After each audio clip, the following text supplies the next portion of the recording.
Well, welcome back to our lecture series on new venture creation. And today we're going to be taking a look at Chapter 2. And Chapter 2 is entitled, What Are You Afraid of? And if you think about it, an awful lot of students have an idea that could be a good business. In fact, an awful lot of people, outside of school have a good idea about what could be a good business. But they're oftentimes afraid, with some logic as well, about should I be committed? Should I do this?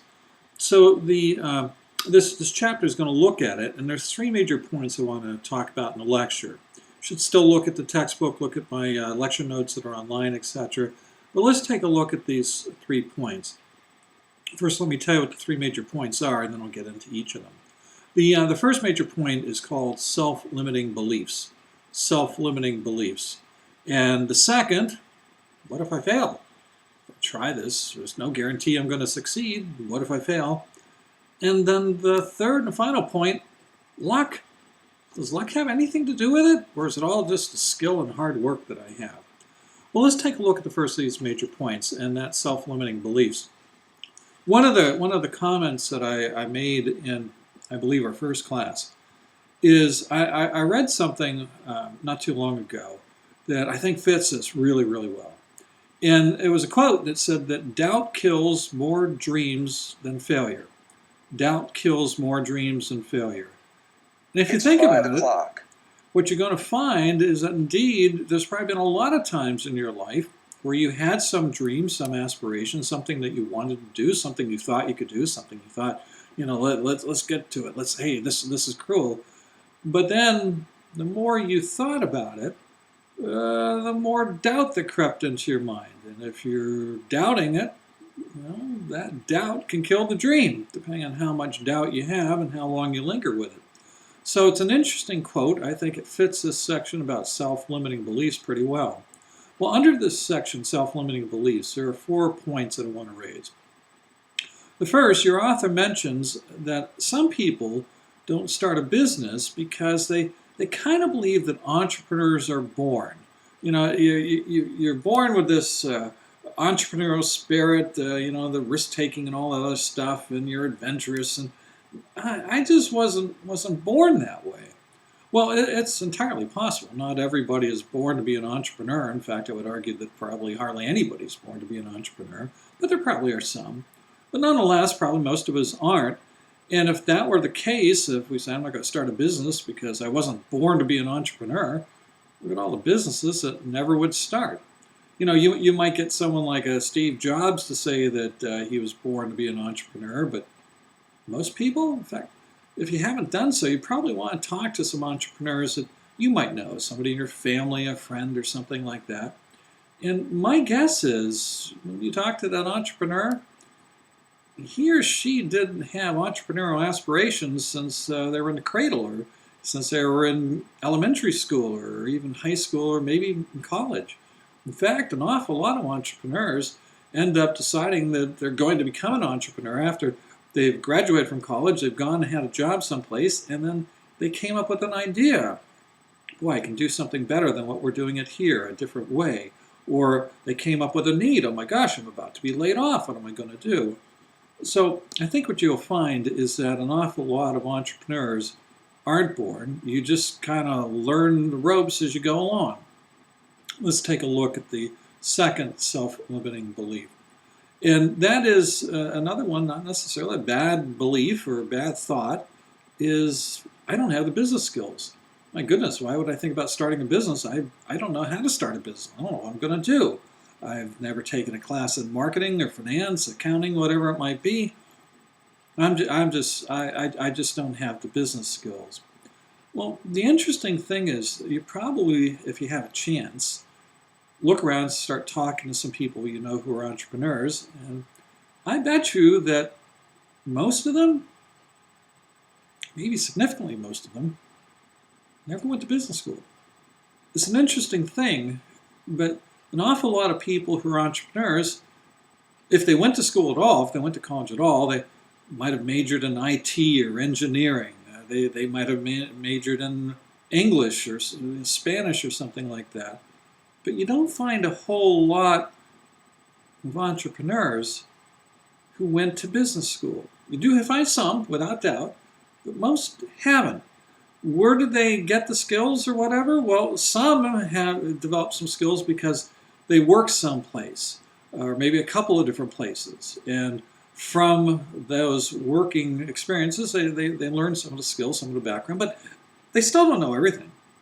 I was talking with a student in my class today, and one of the people he knows, another fellow student who's an entrepreneur, was not majoring in business, and basically went to work someplace where he was a graphic artist. And it taught him, it was a part-time job, etc., and it taught him a lot about graphic art. And he came up with the idea, well, why don't I start a business? I'm going to do some t-shirt designs and things like that. He'd never run a business. He never went to business school. But from the first job he had, he did learn some of the aspects of a business, at least the, digital design and things of that nature. So what you tend to see is an awful lot of entrepreneurs didn't have formal business education. Oftentimes, though, might have had some sort of on-the-street type of education. They went to work here, they went to work there, and they learned something. I think I read someplace, and I wouldn't guarantee it, but I think I read someplace that an awful lot of people who are entrepreneurs, worked at places like McDonald's and other things, at least early in their business career, in their careers that they had. And you think, well, how did you learn to be a business person by working at McDonald's? Well, think about what you can see there. But again, probably didn't have that business education. Now, still with regard to this concept of I don't have the business skills, your author mentions you might not have the business skills, but an awful lot of good entrepreneurs, they're self-aware. They're self-aware. They have an idea of what their strengths and what their weaknesses are. They have an idea of, I don't have everything, but I have something. And they know what that something is. And with regard to what they don't have, they have an idea of that too. They probably don't have the full idea. Oh my gosh, when I get into business, I'm going to find it out. But right now, I'm starting a business, like, for example, this fellow with the t-shirt shop.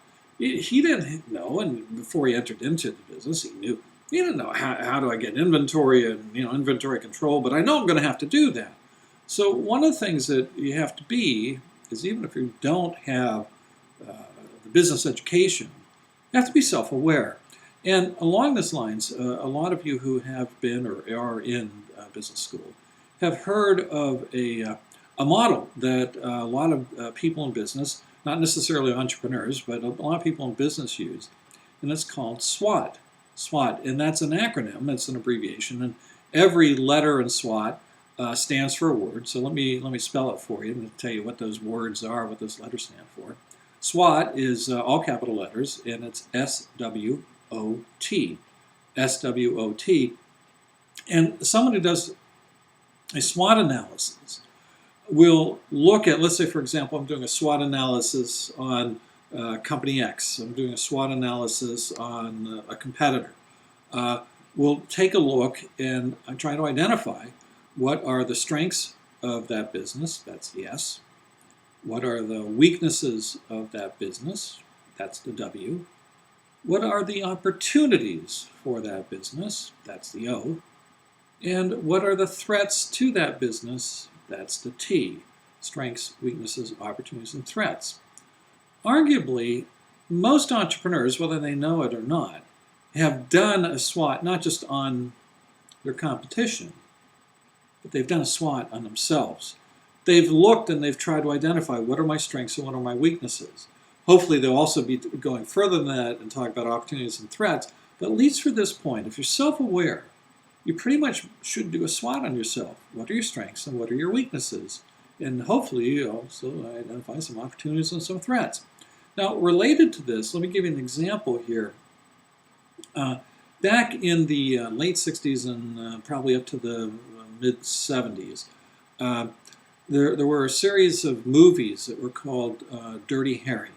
And Clint Eastwood was the main actor in them. And for those of you who haven't heard anything about Dirty Harry, etc., hopefully you've heard of Clint Eastwood. If you haven't heard about his movies called Dirty Harry, he played a character, a detective in San Francisco, police detective, named Harry Callahan. And Harry Callahan was fairly successful as a detective, but he was the type of detective who didn't always follow the rules and regulations with regard to it. But yet he still was successful. But because he didn't follow the rules and regulations, he was called Dirty Harry. Again, his first name was Harry, so Dirty Harry. And there was a number of movies where Harry's made all sorts of comments that seem to resonate even today with people if you go to YouTube or whatever. But he made a comment in one of the movies as one of the bad guys in this movie, one of the culprits, was driving away and then stumbled, and there was an explosion and other things like that.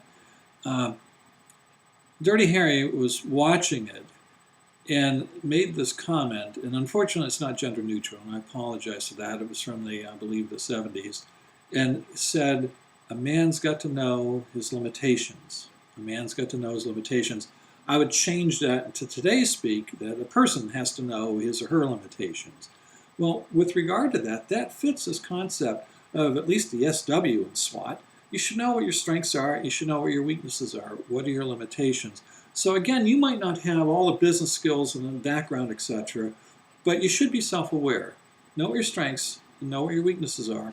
Maybe also identify your opportunities and threats at some time is what you want to do as SWAT. Let's take a look at the third point under self-limiting beliefs.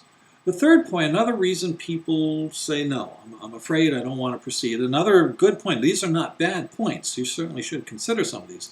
The third point is, I don't have enough money. And if you think about it, there's a lot of truth to that. Most small businesses, most new businesses fail.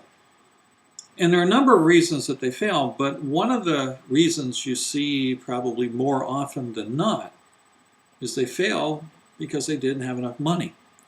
Certainly money is important. But there's an interesting point here. How much money do you need? A lot of businesses, maybe most, don't start with enough money. Who has enough money? If you are sitting there and you're multi-millionaire or billionaire, you've got enough money. But most small businesses, most entrepreneurs don't have $1 million. They don't even have necessarily a couple $100,000. They don't have enough money. Most small businesses start on basically what's known as a shoestring budget. A shoestring budget.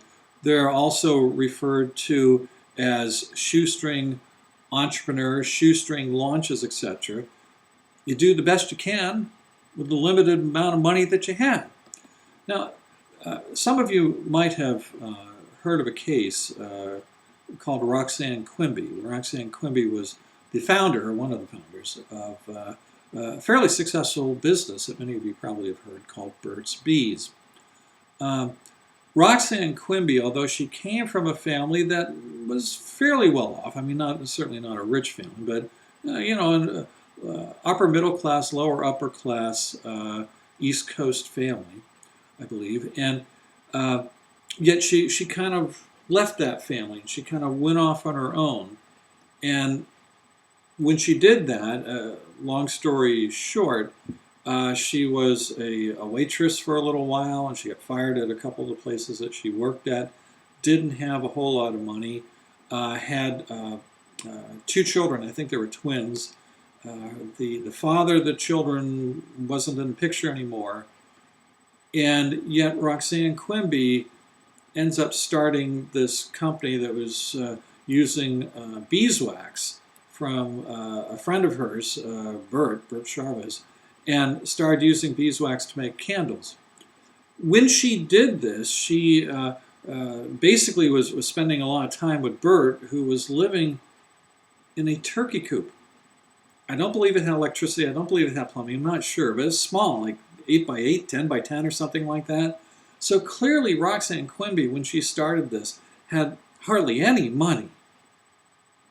She ended up starting a company that was sold to Clorox some time ago. She made almost $1 million. In fact, not $1 million, I'm sorry, almost $1 billion. It was sold for like $990 million or something like that. Now, at that time, she didn't have full possession of it. She had sold some shares or something. But still, can you imagine forming a company, living in an 8-by-8-foot turkey coop, where you're either unemployed because you've been fired from these waitress jobs, or maybe you have one waitress job or something like that. There's not a whole lot of money there, and yet she ends up forming what turns out to be about $1 billion company. So one of the things you have to keep in mind is, even if you don't have enough money, it doesn't necessarily mean to say no. It means you probably want to think about it, and maybe try to get some more money. But if you wait until you have enough money, unless you're born with it or have it right now or whatever, if you wait to have enough money, the odds are that by the time you have enough money, the opportunity you were looking at is no longer there. Somebody else took it. The technology has changed. Nobody uses it anymore. There's this phrase that opportunity is a moving target. And, as it's kind of moving there, you don't have a whole lot of time to pull the trigger. It's going to be off the screen. It's not going to be there. So if you wait till you have enough money, you might have lost your opportunity. So again, I'm not saying you shouldn't have some money, and I'm not saying your worries about money are unfounded. But again, do you want to let those worries allow the opportunity to get away from you? The last of the self-limiting beliefs, there are 4 of them, the 4th one, also is a good one. It's one that should be considered. And that is, I've got a great idea. I think I have some of the resources I need. But you know what? Today's not the right time. Today's not the right time. I don't have all my ducks in a row. This has to develop, that has to develop. I got to wait for this, I got to wait for that, or whatever. And, that makes some sense. For example, when I was lecturing in class earlier today, I had about 40 students, and most of the students are juniors, seniors. And, starting a business now doesn't necessarily make a lot of sense for them. Many of them are going to be graduating just even a couple of months. I'm guessing that many of them have a lot of student debt and probably aren't employed yet. So maybe it's not the right time. But there's an interesting question. When is the right time? Not just for students, but for anybody. Someone who's graduated, someone who's not in school, someone's out working or whatever. When is the right time? When will everything be perfect for you? When will all the ducks line up? When is the right time? That could be a long time before it ever happens. In fact, it may never happen. When is a perfect time? There's no such thing as a perfect time. And is the right time perfect? And So one of the things you want to keep in mind is what I said a little bit ago with regard to money. And this goes to right time. Opportunity is a moving target. The opportunity you see today, which may be good, as it continues to move and as you continue to wait to get the right amount of money, etc., maybe by the time you get the right amount of money, the opportunity is gone. Now again, I'm not saying start without money and start, when you need $1 million but you have 100,000, start then. I'm not necessarily saying that, but I am saying what we tend to see is so many people wait so long for when they have enough money, when's the right time, and all this other stuff. They wait so long that by the time it is the right time, by the time they have enough money, the opportunity's gone. In fact, I'll go back to my students, etc. Let's say that some of them right now say, well, now's not the right time. I'm going to wait till I graduate, get a job, go out, work for a couple of years, learn some things, get some money, etc.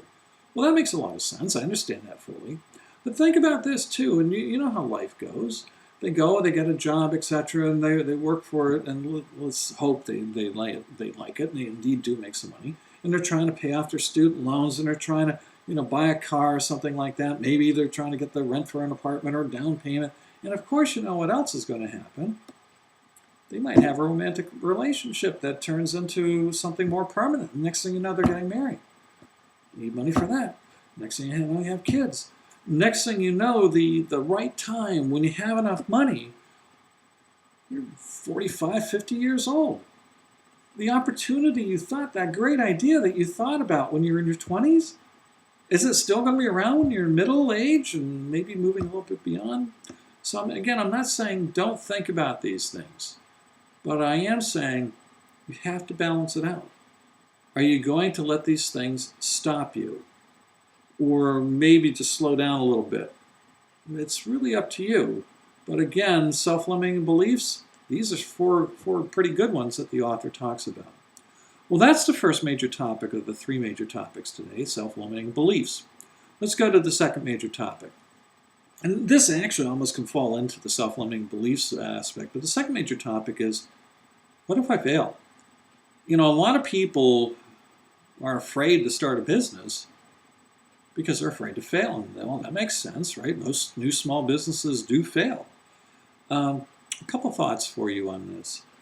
There have been a number of studies that have been done with regard to people and motivation, mainly employees, etc., but the motivational factors are not necessarily dissimilar. And one of the studies done by someone named McClellan came out and said, you know, there are probably 6 fears or 6 needs that generally speaking of the 6, everybody has at least one of them as a primary fear or need. And 2 of the 6, I won't go through all 6 for you, but 2 of the 6 are somewhat related. They're almost 2 sides to the same coin. One of them talks about people who have a high need to achieve. They always want to be first, they always want more, they're never satisfied, go, go, go, go. And you probably have seen this, for example, an awful lot of students who are like straight A students. They're high achievers. A lot of people in sports teams, the one who are already, getting the most yards or the most tackles or most hits or whatever it might be, high achievers, etc. And that's absolutely great, no problem whatsoever.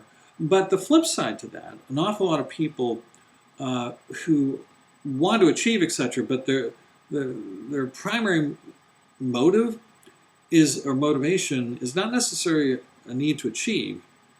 Rather, it's a fear of failure. I just don't want to fail. A student that I know has had straight A's since about the time that he was in 3rd grade. And that's excellent. As a matter of fact, way back then he had decided he wanted to go to med school or whatever, and he knew that he didn't have straight A's. Absolutely excellent. But one of the things that you could imagine is from the time from like 3rd grade to med school or whatever, a lot of years passed. A lot of classes are taken. Not only did you see perhaps a need to achieve, but you probably also saw a fear of failure, that it was also a motivating factor. If you get a A minus, that's a failure. You've got to get the A. Well, if those are 2 prime motivations that people have. With regard to entrepreneurs, do you think an awful lot of entrepreneurs have a high degree of fear of failure? Probably not. Now, in the right circumstances, maybe so, but probably not. Most entrepreneurs look at failure. They don't want to fail, but look at failure as it's kind of part of life. It's part of the system. It's part of the process. I don't want to fail, but if they do fail and they recognize it can happen, and they're still going to do this, whether it fails or not, we're going to do this, their thinking is, it's not the end of the world. And maybe failure has a good side. Think about how much we learn in life from failure. Maybe failure can be a good lesson to help me become a better entrepreneur. So oftentimes when you talk to entrepreneurs, they're not necessarily, completely void of the fear of failure, but they're more accepting of failure. And, if you say, what if I fail? I don't want to, but I'll live with it. I'll recover from it. There's a mindset that the author talks about here that many entrepreneurs have. And that mindset is called fail fast, kind of a buzz phrase for you. There's some jargon here, fail fast. And a lot of entrepreneurs recognize, okay, failure is part of the process. But when I fail, I'm going to fail fast. That sounds odd. I don't want to fail at all. Can't I slow down the failure process? That's not what we're talking about here. It's saying when you fail, I'm going to get over it. I'm going to learn from it. I'm going to get right back on that horse, and I'm going to keep on galloping. If I get kicked off, okay, woe is me, and I'm in pain and all this other stuff, but by gosh, I'm getting back on the horse. and I'm going to continue on. I'm going to learn from this. Why did I fall off the horse? I should have held this or done something like that. They're going to learn from it, but they're getting right back on the horse. They're going to fail fast, and they're going to get right back on the horse and go right back at it, so to speak. So along that line, let me give you another example, another kind of story about something with regard to failure. You probably have heard, of course, of the Pittsburgh Steelers, a football team in the National Football League. And one of the head coaches for the Steelers, not the current one, but I think the one prior to that, was a fellow by the name of Bill Cowher, very successful coach, etc. Got the team to a Super Bowl, I think at least once, maybe more than that, etc. Very successful coach. And one time, someone was asking him, why did you win so much? And weren't you, afraid this year, you're going to lose or whatever? And what about the last game? It was horrible, etc. Doesn't that give you pause to think about how you're going to attack the next game? And he had an interesting response to that. He said, and again, I apologize, it's not gender neutral because he's talking about himself. He said, I am not a rear view mirror type of guy. I'm not a rear view mirror type of guy. Rear view mirror type of guy? I'm a guy. And if anybody, over the course of years said, well, describe you, I never would have thought about comparing myself to a mirror. Rear view mirror, front view mirror, side view mirror, whatever. I never would have thought of. But if you think about it, this is what he was saying. Over the course of time, we do have some bad games. We do fail.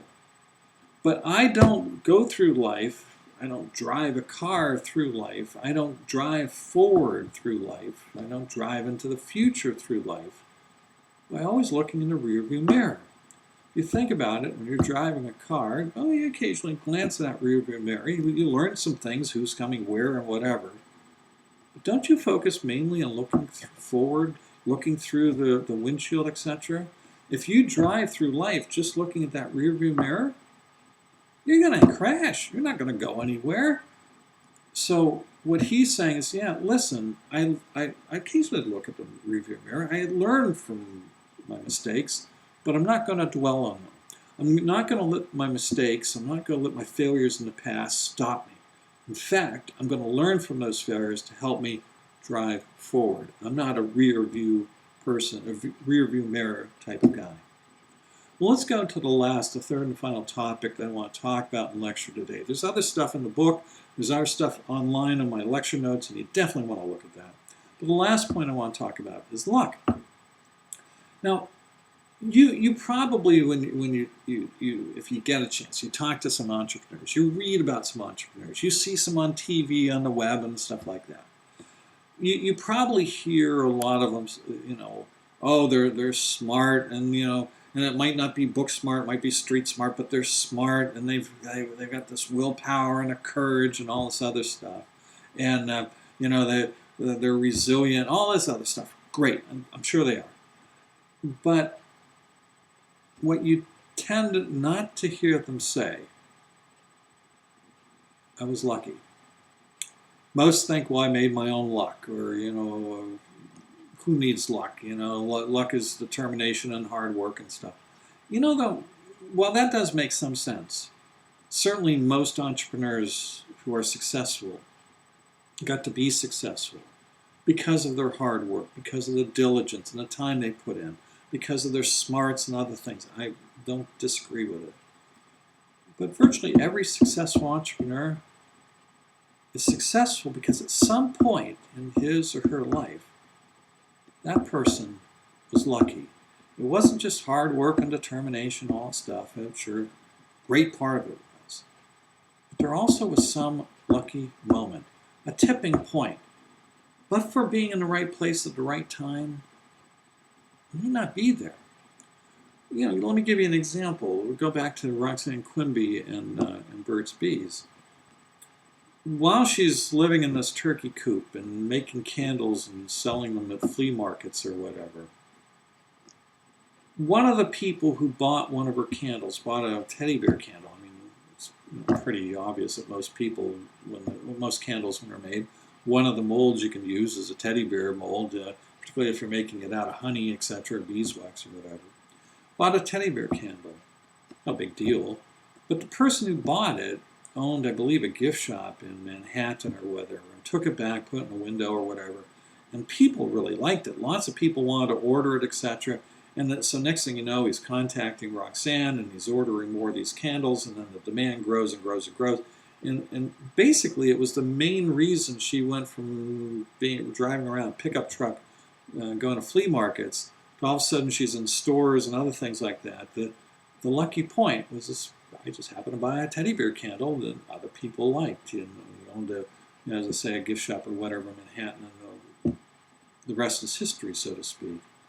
And if you think about it, if anybody studies, say, for example, Steve Jobs or Bill Gates or whatever, hard workers, visionaries, did all sorts of things, absolutely. But along the way, look at some of the things that led to their success. Look at some of the steps along the way where they went from this step to this step to this step, etc. Not all the time was it just hard work and time and effort and whatever. It's not just smarts. Every now and then, it was just being lucky. For example, part of the story of Apple, when Jobs, Steve Jobs and his co-founder of Apple, Steve Wozniak, came up with what eventually I guess would be the Apple I, a prototype, etc. for it. Oh great, they're excited, and there's all sorts of cool things about it, and handsome promise and whatever. Again, it basically was a box that blinked, but a little bit more than that. But they're all excited, they're ready to go. And Wozniak then mentioned to Steve Jobs, listen, I got a problem. I had an internship, I think it was at HP, and I signed some form with them to get the job or whatever, basically giving them a first right of refusal of anything I come up with.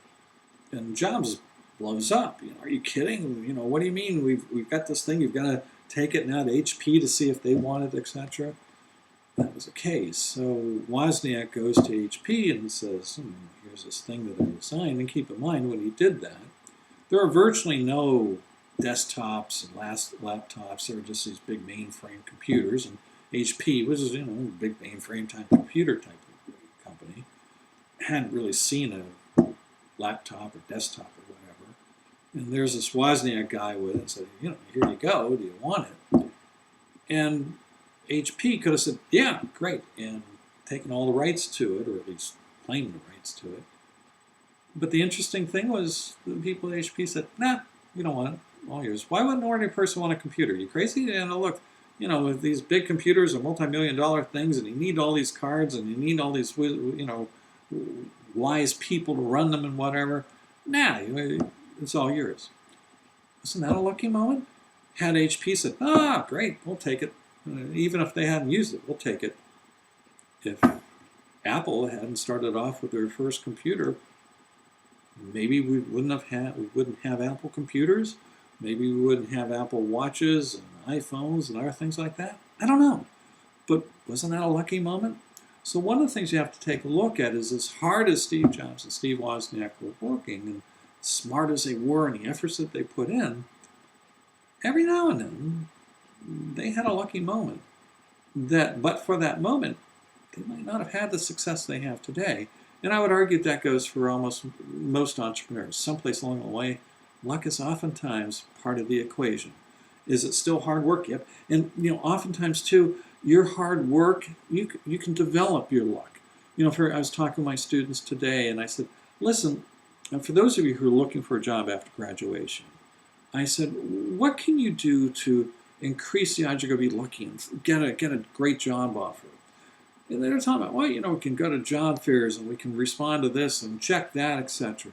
So one of the things you can do, of course, through your hard work as an entrepreneur, etc., you can kind of position yourself to increase the odds of being lucky, so to speak. So I guess some people are saying, hey, I'm not lucky. It was all hard work that got me to... Well, indeed, probably there is something related.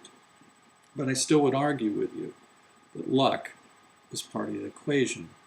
And I'll finish with this, just another example. You probably have seen the TV show Shark Tank. And one of the sharks on Shark Tank, one of the investors on Shark Tank, I believe it was Barbara Corcoran, she was on one of the shows that I watched. and some people made a pitch to the sharks, here's some venture we like or whatever. And most of the other sharks liked it. In fact, I think they all invested in it, or most of them were interested in it, etc. But Barbara said, no, absolutely not. And the others kind of looked and said, crazy? Barbara, you're really smart here. You've done it. Why? And she said an interesting thing. She said, yeah, everything's fine. I understand that. It makes sense or whatever. But she said, I'm looking at these two. I think there's two guys that were trying to pitch this. I just have the impression they're not lucky. Great idea, great concept, but they're not lucky. So I'm not going to invest. What that told me watching that is even she agrees, at least to some extent, that to be a successful entrepreneur, amongst the things you need, there's a little bit of luck every now and then. You need to be lucky. Well, that finishes up my lecture on Chapter 2 on What Are You Afraid Of? I hope I gave you some additional things to think about that might help you on your entrepreneurial journeys. If you have any questions, let me know. Shoot me an email or whatever. Talk to me before or after class. Be glad to help you out. But hopefully, some of the stuff that I gave to you, hopefully it will come back and help you out. I hope so. With that said and done, I'm done for the day. I hope you have a good rest of the day coming up, a good evening coming up. And thanks again so much for your time. I'll see you folks later. Bye-bye.